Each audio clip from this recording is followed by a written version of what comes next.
할렐루야. 오늘도 굿TV에 함께 하시는 여러분들을 예수님의 이름으로 사랑하고 축복합니다. 하나님은 우리를 하나님의 형상으로 닮은 영적인 존재로 창조하셨습니다. 그래서 사도 바울은 말하기를 고린도전서 15장 45절의 말씀에 기록된 바라고 말하며 창세기 2장 7절을 말씀을 근거로 해서 첫사람 아담은 산 영이 되었고 마지막 아담인 예수 그리스도는 살려주는 영이라고 말씀하며 하나님의 형상의 본질이 영이고 그 영인 본질에 의한 하나님의 형사로 지음받은 우리가 산 영이 되었음을 말합니다. 그럼 영적인 존재인 우리들은 무엇을 해야 할 것인가? 예수님이 친히 말씀하기를 요한복음 4장 24절에 하나님은 영이시니 예배하는 자가 영과 진리로 예배할지니라 라고 말씀하며 하나님의 본질, 하나님의 형상으로 지음받은 영적인 존재인 하나님이 지으신 하나님이 이제 지음받은 우리 산 영에게 예배를 원하고 있다는 사실이죠.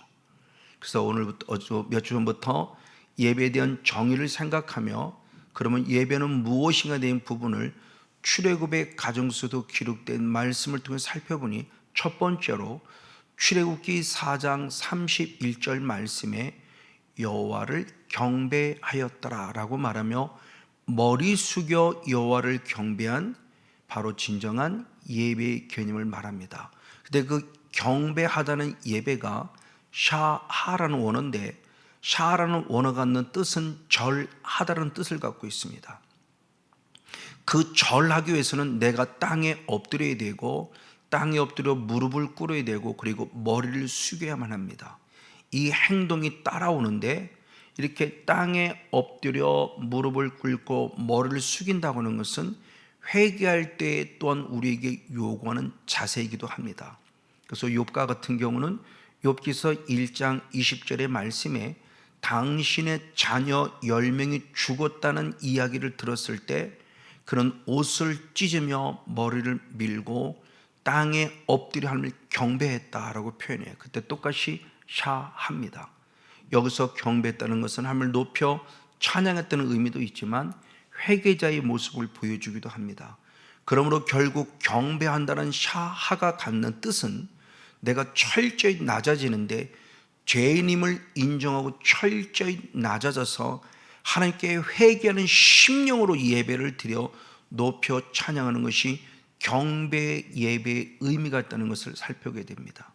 그리고 경배 예배만이 아니라 역시 출애굽기 3장 12절의 말씀을 통해서 보면은 하나님이 모세를 애굽에 보내면서 너는 모세야 애굽에 들어가거든 이스라엘 백성을 애굽에서 끄집어내라 라고 말하며 보낸 목적, 우리를 구원한 목적을 말하니 이 산의 삶을 섬기라 라고 말하며 섬김의 예배에 대한 두 번째 의미를 말해줍니다.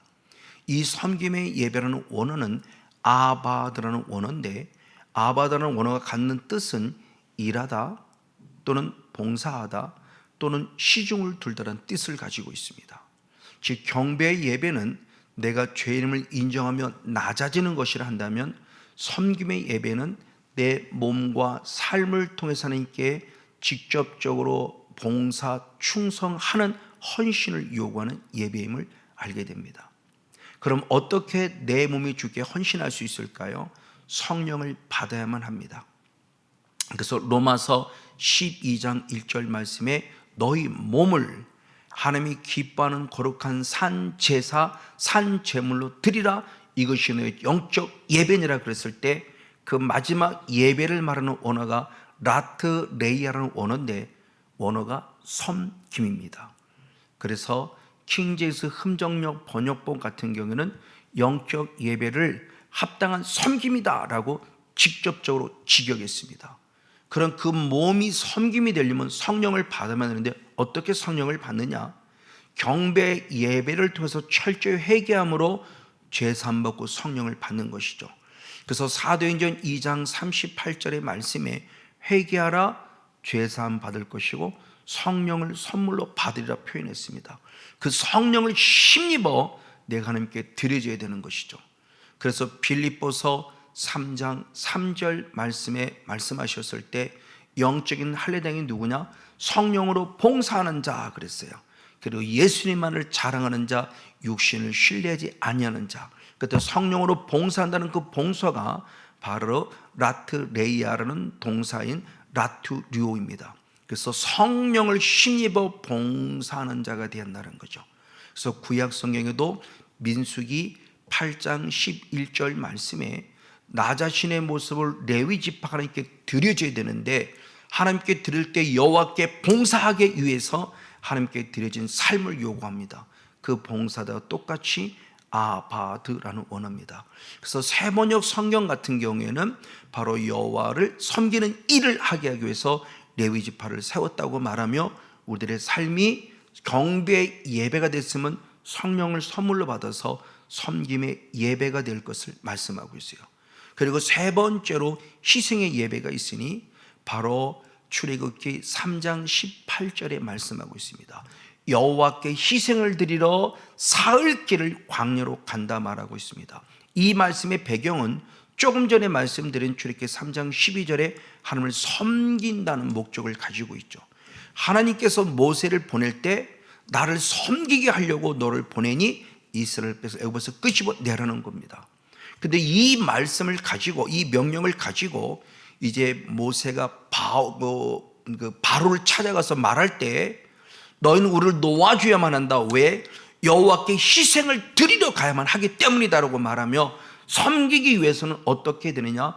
희생이 따를 것을 말씀하면서 우리는 희생을 드리러 갈 것이니 우리를 놓아주라고 말해요. 그러니까 섬긴다는 주님의 명령을 듣고 갈 때 그것을 이해하고 소화해서 표현할 때 희생을 들어갈 것을 말하니 섬김 따로 희생 따로가 아니라 결국 진정한 섬김은 희생에서 나온다는 걸 말하죠. 그때 그 원어가 자바흐라는 원어를 가지고 있습니다. 그 희생이라는 원어를 가는 자바의 뜻은 원어 자체가 갖는 뜻은 어떤 뜻을 가지고 있냐? 어떤 희생 제물을 바치는 것이다 그러는 거예요. 어떤 희생 제물이 나를 대신해서 죽는다고 말할 때 자바흐라는 단어가 사용되고 있습니다. 그러니까 이 희생은 내가 드린 희생도 희생이지만 먼저는 나를 위해 누군가 희생하는 거예요. 그래서 이 말씀을 똑같이 말씀하는 부분으로 앞전에도 봤지만 로마서 12장 1절 말씀에 너희 몸을 하나님이 기뻐하는 거룩한 산 제사, 이거 개역 성경은 산 제물로 드리라, 현대인 성경은 희생물로 드리라고 말하며 진정한 내 몸이 하나님께 희생되어지는 모습이 될 때 그것이 하나님께 영적 예배, 섬김의 예배에 대한 부분을 말씀하고 있죠.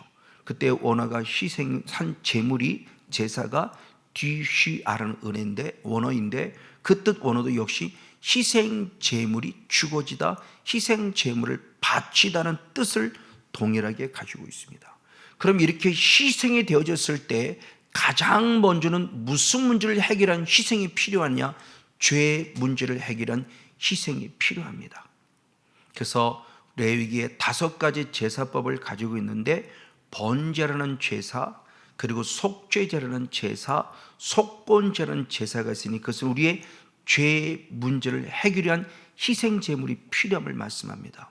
대표적으로 레위기 5장 6절의 말씀을 통해서 보면은 속건제를 통해서 속죄제를 통해서 우리의 허물을 속죄할지니라 라고 말하며 번제와 속죄제와 속건제의 의미는 우리 죄의 문제를 해결하기 위한 희생 제물이 필요함을 말씀해 주고 있다는 사실이죠.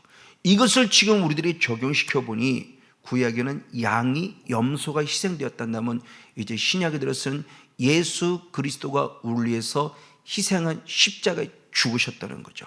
그래서 고린도후서 5장 21절의 말씀에 보면은 죄를 알지 못하는 예수 그리스도를 죄인으로 삼아서 십자가에 죽이셨다고 말하며 한 마리의 어린 양으로서 우리 죄를 죽으신 예수 그리스도를 표현해 주고 있습니다. 그래서 주님께서 희생 제물이 되어 준 거죠. 그래서 우리의 죄가 사함 받은 번제물이요, 속죄 제물이요, 속건 제물이 돼서 우리 희생하신 예수님의 아름다운 모습을 보여주고 있습니다. 맞습니다. 자, 그런데 이제는 예수님만이 희생되어주는 끝남이 아니라 우리가 희생되길 원하는 거죠. 너희 몸을 하나님이 기뻐하는 거룩한 산 제사, 산 제물, 산 희생 제물이 되어라. 그것이 영적 섬김이라는 거예요. 맞습니다. 그래서 우리들에게 희생 제물이 될 것을 말씀하면서 결국도 죽어야 된다는 거죠.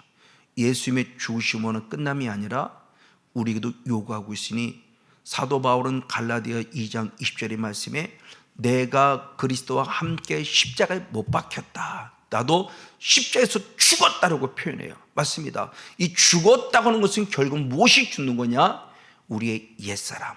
그래서 다시는 죄의 종이 되지 않겠다는 거죠. 그래서 사도 바울은 다시 로마서 6장 6절의 말씀을 통해서 내가 십자가에 죽은 것은 옛사람을 벗어버리기 위함이니 옛사람이 죽어져야만 다시는 죄의 종이 되지 않는다고 표현하며, 우리도 철저한 희생을 요구하고 있으니 우리도 십자가에서 날마다 죽어질 때 우리의 더럽고 추한 죄성, 옛사람이 죽어질 것을 말한 이런 거룩한 희생이 필요함에 대한 부분을 말씀해 주고 있습니다. 그리고 이제 오늘 들어가서 바로 우리들에게 또한 필요한 하나님께 드려야 될 희생의 제물이 있으니 화목제라는 제사와 소제라는 제사가 있습니다. 이 화목제와 소제는 하나님께 감사를 들려주는 제사입니다. 속죄제와 속건제와 번제는 죄 문제 해결에 대한 희생 제물이 필요했다면, 화목제와 소제는 하나님께 감사를 드리는 희생 제물이 필요했던 거예요. 그래서 성경에 말씀하고 있을 때 레위기 7장 13절과 15절의 말씀에 화목제가 무엇인가를 말했으니 감사의 제사이다라고 표현합니다. 맞습니다. 그래서 이 사실에 대한 부분을 새 번역 성경에서는 감사의 뜻으로 드리는 화목제사다 이렇게 했어요. 감사의 뜻으로 드리는 화목제물. 그러니까 화목제물 자체는 우리가 들은 감사의 제사임에 대한 부분을 분명히 말씀해 주고 있습니다. 자, 그런데 이 화목제는 화목제 독단적으로 드려지는 것이 아니라 반드시 번제라는 것이 따라 붙어야 돼요. 번제 따로 화목제가 아니라 화목제와 번제는 항상 같이 간다는 것을 말씀하고 있어요. 대표적으로 출애굽기 20장 24절 말씀에 하나님이 친히 명령해 주신 겁니다. 단을 쌓아라, 그리고 번제와 화목제를 드려라. 그럴 때 내가 너에게 강림하여 너에게 복을 줄 것이라고 말하며, 번제와 화목제는 뗄래야 뗄 수 없는 관계임을 말씀해 주고 있습니다. 이 화목제, 즉 하나님께 감사할 때 내가 죄사함 받음으로 번제로 말미암아 내 죄사함 은혜가, 제사함 받은 은혜가 감사해서 하나님께 올려드린 귀한 제사예요. 그래서 하나님께 드려지는 예배입니다. 그래서 대표적으로 우리가 잘 알고 있는 다윗이 이 귀한 감사 예배를 하나님께 영광 돌림에 역대상 21장 26절의 말씀해 보니 다윗이 여호와를 위하여라고 표현하며 번제와 화목제를 드렸고, 이 번제와 화목제를 드리는 순간 하늘에서 부르짖어 응답받았다라고 표현하며 여호와를 위하여라고 말하며 예배의 대상이 확실히 하나님을 알고 하나님께 영광 돌리는 번제가 있었고 화목제가 있었을 때 하나님의 거룩한 응답이 있다는 것을 가르쳐 줍니다. 결국 이것은 지금 우리들에게 뭘 요구하느냐? 나를 위해서 먼저 희생되어진 예수 그리스도, 그분은 우리에게 화목제물로 오셨다고 말해요. 그래서 요한일서 4장 10절의 말씀에 우리의 죄를 위하여 화목제물로 보내신 예수 그리스도, 그분이 우리의 왕이고 우리의 전부이고 우리의 죄를 회복해 주셨기 때문에 우리는 하나님 앞에 은혜가 감사하여서 화목제물로 오신 예수를 영접하고 맞아들이며 철저히 죄를 회개하는 경배 예배뿐만 아니라 다시 제사함 받으니 감사해서 화목제로 영광 돌리는 그 삶이 화목제사의 축복임을 말합니다. 그래서 고린도 전서 5장 7절에 예수 그리스도께서 어린 양으로 희생하셨다 그래요. 그가 희생되어짐으로 우리가 하나님께 제사함 받아서 제사함 은혜가 감사해서 하나님께 감사의 예배를 올려드리는 것을 말씀하고 있는 부분이죠. 그러면 주님은 우리들의 무엇을 위해서 화목제물이 되어줬을까요? 에베소서 바로 2장 14절과 16절에 말씀했을 때 하나님과 나 사이에 막힌 죄담을 허물으시려고 주님이 친히 화목제물을 오셔서 우리의 죄 문제를 해결해 주셨음을 말합니다. 너무너무 감사해요. 맞아요. 그리고 이와 같이 화목제로 되어져서 하나님 우리 사를 화목하게 만든 이유, 놀랍게 고린도후서 5장 18절 말씀에서는 뭐라고 표현하는가? 우리에게 화목케 하는 직책을 주셨다 그래요. 하나님께서 화목케 하신 다음에, 십자가를 통해 화목케 하는 은혜를 주신 다음에 그 은혜에 감사해서 화목제사를 우리들에게 똑같이 화목제물이 되라는 겁니다. 화목제사를 드리라는 겁니다. 그러면 첫 번째는 누구와의 화목이냐? 역시 이어서 고린도후서 5장 20절의 말씀을 하나님과 화목하라 그래요. 그럼 하나님과 화목한다는 모습은 결국 무엇을 말할까요? 새 번역성은 그 화목하라를 화해하라 그랬어요. 하나님과 묶여있는 것들 오해를 풀고 화목하라는 거죠. 그럼 무엇이 묶여 있을까요? 죄 문제죠. 그러니까 하나님과 우리 사이에 오해를 깨려면 빨리 화해해야 돼요. 화목해야 돼요. 죄 문제가 풀어져야만 한다는 겁니다. 그래서 하나님과 화목한다는 것은 결국 우리의 죄가 빨리 죄사함 받아야만 진정한 화목 제물이 될 수 있다는 거죠. 자, 우리 주님은 분명히 말씀하셨어요. 예레미야 33장 3절 말씀에 너는 내게 부르짖으라 그리하면 내가 내게 응답하겠구라고 말하며 기도할 때 응답해 준다고 말씀하셨어요. 근데 놀랍게 이사야 59장 11절 말씀을 통해서 보면은 곰같이 부르짖고 비둘기같이 슬피 울지만 구원을 얻을 수 없는 응답이 없어요. 분명히 구하면 응답을 주신다고 했는데 아무리 곰같이 슬프고 부르짖고 비둘기같이 슬피 울어도 응답이 없다는 거예요. 그런 말씀이 틀린 걸까요? 아니요, 틀리지 않아요. 거기든 정답을 찾은 것이 이사야 59장 1절과 2절의 말씀이 있으니 여호와의 손이 짧아 우리를 붙들지 못하심도 아니요 여호와께서 듣지 못하여 우리 기도를 듣지 못하심도 아니다. 그럼 무엇 때문에 우리를 붙잡지 못하고 응답하지 못하고 기도를 듣지 않으시는가? 하나님과 나 사이에 죄됨이 막혀서 갈라짐으로 말미암아 우리의 기도가 하나님 보좌 앞에 상달되지 않은 것을 말해요. 내가 아무리 곰같이 부르짖고 비둘기같이 슬피 울어도 절대 응답받지 못한다는 것을 말씀하고 있습니다. 그러므로 죄 문제가 해결돼야 한다는 것이죠. 이 죄 문제에 대한 해결의 모습이 아까 읽었던 다윗의 모습이에요. 다시 한 번 더 말씀을 통해서 보면 역대상 21장 26절의 말씀에 보면 여호와를 위하여 번제와 화목제를 드렸을 때 드디어 응답을 받았으니 맞습니다. 번제, 죄 문제를 해결한 이 회개에 철저한 기도가 있었고 그를 통해서 하나님 앞에 죄사함 받은 감사, 나의 희생제물이 되어진 그 은혜에 대한 화목제로 인한 감사를 드렸을 때 응답이 있다는 거예요. 죄 문제가 먼저 해결돼야만 아름답고 귀한 화목제사가 연락될 수 있다는 것을 말하죠. 그럼 어떻게 우리가 그 화목제물이 되어지는 은혜를 공급받고 응답받는 삶을 살까요? 성령을 받아야만 합니다. 그럼 어떻게 성령을 받나요? 사도행전 2장 38절의 말씀에 회개하여 죄사함을 받았고 죄사함을 받았기에 성령을 선물로 받는다고 말해요. 이게 우리는 번제를 통해서, 즉 경배 예배를 통해서 철저히 죄인임을 고백하며 회개할 때 죄사함을 받는다는 겁니다. 그리고서 성령을 선물로 받는 거예요. 그럼 성령을 선물로 받는 우리 어떤 유익이 있느냐? 여러 가지 많은 유익들이 있지만 우리들의 삶이 진정한 섬김이 되고 진정한 화목제물이 되고 진정한 희생의 제물이 되기 위해서는 나의 사역을 방해하는 어둠과 싸워 이겨야 돼요. 그래서 예수님은 친히 말씀하기를 마태복음 12장 28절의 말씀에 성령을 힘입어 귀신을 쫓아내는 것이면 이미 하나님의 나라가 너에게 임하였느니라고 말씀을 통해서 인격적인 성령을 힘입어서 내 안에 경배 예배를 방해하고 섬김의 예배를 방해하고 희생의 예배를 방해하고 화목의 예배를 방해하는 어둠의 영을 쫓아내야 돼요. 이 사실을 이사야 선지자가 친히 말했죠. 그래서 이사야서 1장 25절의 말씀을 통해서 보면은 주님께서 우리들의 존재에 대한 부분에서 중요한 말씀하기를 영적인 찌꺼기가 제거되어야 된다는 겁니다. 영적인 혼합물, 영적인 혼잡물이 제거되어야 된다는 거예요. 즉 우리 안에 남아있는 영적 찌꺼기들이 있어요. 아직도 숨어있는 아간 같은 영적인 찌꺼기, 아직도 숨어있는 포도를 허르는 작은 여우 같은 영적 찌꺼기들이 아직도 남아있어요. 계속 회개해서 죄 사함 받고 성령을 선물로 받으러 말미암아 이 영적 찌꺼기를 제거해야 한다는 걸 말합니다.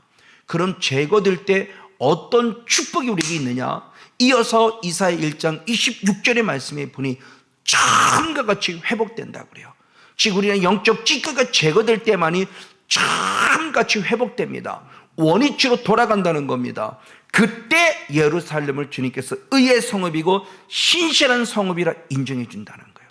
즉 우리의 영성이 처음과 같이 회복되어질 때 우리들의 삶의 영역에 진정 하나님의 자녀로서의 승리의 삶을 살아가는 복된 자가 될 수 있다는 것을 말씀해 주고 있는 것이죠. 아직 내게 남은 영적 찌꺼기, 아까 앞에서 바라봤던 남아있는 옛사람의 흔적을 벗어버려야 돼요. 그래서 사도 바울은 말할 때 에베소 4장 22절의 말씀에 유혹의 욕심을 따라 구습을 쫓는 옛사람을 벗어버려라 라고 말씀했고, 이어서 에베소 4장 23절 24절의 말씀에 심령을 새롭게 하되 하나님의 형상을 따라 지음받은 새 사람을 입으라 라고 말하며 빨리 새로워질 것을 말씀하고 있어요. 처음과 같이 회복돼야 돼요. 다시 원초적 본질을 회복해야만 한다는 겁니다. 하나님의 본래의 형상을 회복해야 한다는, 즉 죽은 영이 빨리 산 영이 되어야 한다는 것을 말씀하고 있다는 것이죠. 바로 이런 교회가 있으니 에베소 교회입니다. 에베소 교회는 처음에는 첫사랑을 잃어버린 것을 책망받고 한 번 더 기회를 주니 첫사랑을 다시 찾아라 그래요. 그래서 계시록 2장 4절과 5절의 말씀에 첫사랑을 잃어버린 그들을 책망하신 하나님은 책망으로만 끝나면 다시 회복을 약속하니 회개에 돌아오라는 거죠. 그래서 처음 행위, 즉 하나님을 향한 첫사랑을 다시 찾으라는 겁니다. 처음과 같이. 그래서 우리의 가장 기본적인 하나님의 형상을 받는 그 형상을 빨리 회복해서 하나님을 온전히 예배하는 예배자가 되라고 강력하게 말씀해 주고 있습니다. 이렇게 해서 하나님과 관계가 회복될 뿐만 아니라 이제 주님은 또 하나로 사람과의 관계도 회복되길 원해요. 화목하라고 그랬습니다. 그래서 데살로니가 전서 5장 13절의 말씀에 너희끼리 화목하라. 이제는 하나님과의 수직적인 관계 회복만이 아니라 수평적인 관계인 사람과 사람과의 관계도 회복이 되어야만 한다는 사실을 말씀해 주고 있습니다. 이 하나님과 사람과의 관계 회복이 결국 주님은 요한복음 13장 34절의 말씀에 새 계명이라고 말하면서 서로 사랑하라고 그랬어요. 화목한다는 건 서로 사랑하는 걸 얘기하죠.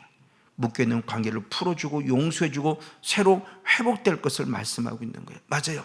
이것이 우리의 소금의 사명이요 빛의 사명이라는 거죠. 그래서 역시 마가복음 9장 50절에 주님이 친히 말씀하기를 소금과 같이 서로 화목하라 그랬어요. 소금을 두고 서로 화목하라고 말씀하며 진정한 소금의 삶, 즉 맛을 낼 수 있는 삶은 서로 화목할 때만이에요. 하나님과의 관계 회복만이 아니라 사람과의 관계 회복도 말씀해줘요. 우리가 하나님께 범한 죄는 하나님께 다이렉트로 죄를 범한 것을 회개할 때 용서를 받아요. 그러나 사람에게 범한 죄는 다이렉트로 용서를 구하는 게 아니에요.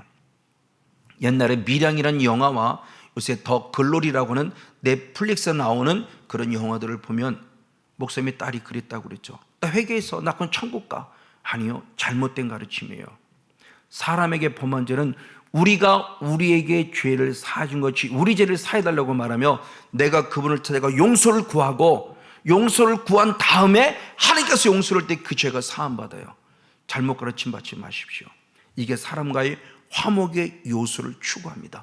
이렇게 드린 예배를 주님이 기뻐하니 마태복음 5장 23절 24절의 말씀에 예물을 드리려고 생각하다가 누군가 원수 진 것이 생각나거든 그 사람에게 용서를 구해서 예물을 드릴 때 받으신다고. 이게 바로 섬김의 예배요, 이것이 하나님이 기뻐하는 예배입니다. 맞습니다. 이렇게 죄사함 받아 하나님 앞에 온전히 다시 한번 감사가 차는 화목제물, 나도 희생되고 그리고 하나님과의 관계와 사람과 관계가 회복될 때 어떤 축복이냐, 마지막 예레미야 33장 11절 말씀에 여호와의 집에 드리는 감사절을 드린 자의 소리가 다시 들린다고 할 때 처음과 같이 될 것이라는 주님의 축복이 있습니다.